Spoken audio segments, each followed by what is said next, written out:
put away the sword because whoever lives by the sword will die by the sword. So maybe the personal self-defense versus persecution of the government or law enforcement, if they were to become in this country like we're seeing in other countries of the heavily persecuted. Yeah, really good question, Scott.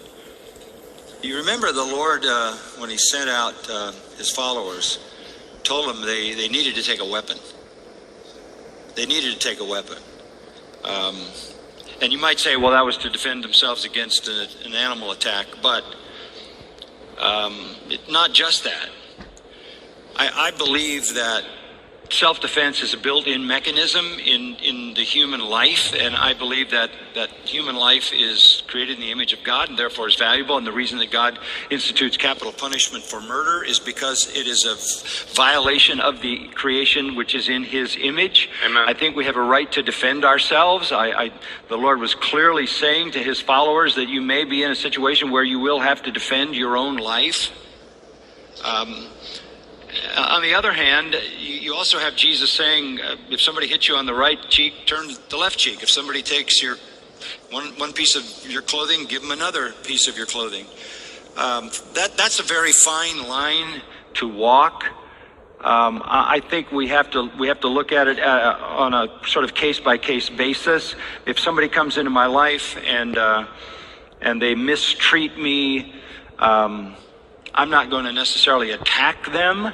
I may take that mistreatment. I may turn my other cheek and let them mistreat me again and humbly accept that as something the Lord is allowing for the moment. But if somebody shows up at my house with a gun and wants to kidnap my children, that takes on a completely different character. In fact, that happened at our house. Patricia and I were home, and a guy came with a knife wanting to take one of the children. And, it never came to a point where I had to do anything, but I played a lot of baseball when I was young, and so I got the largest 36-inch bat I could find, and I stood behind the front door with it in my hand, ready to do what I needed to do to defend my family.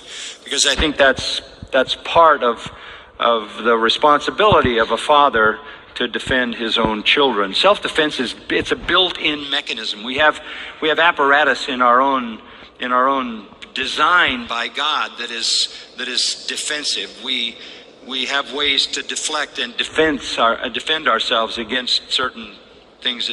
We have an antibody system in us. Our eyes blink to protect our eyes. We naturally react in a protective way. Self-preservation is built into what it is to be human, and it's kind of intensified when you're the leader of a family or you're responsible for other people. So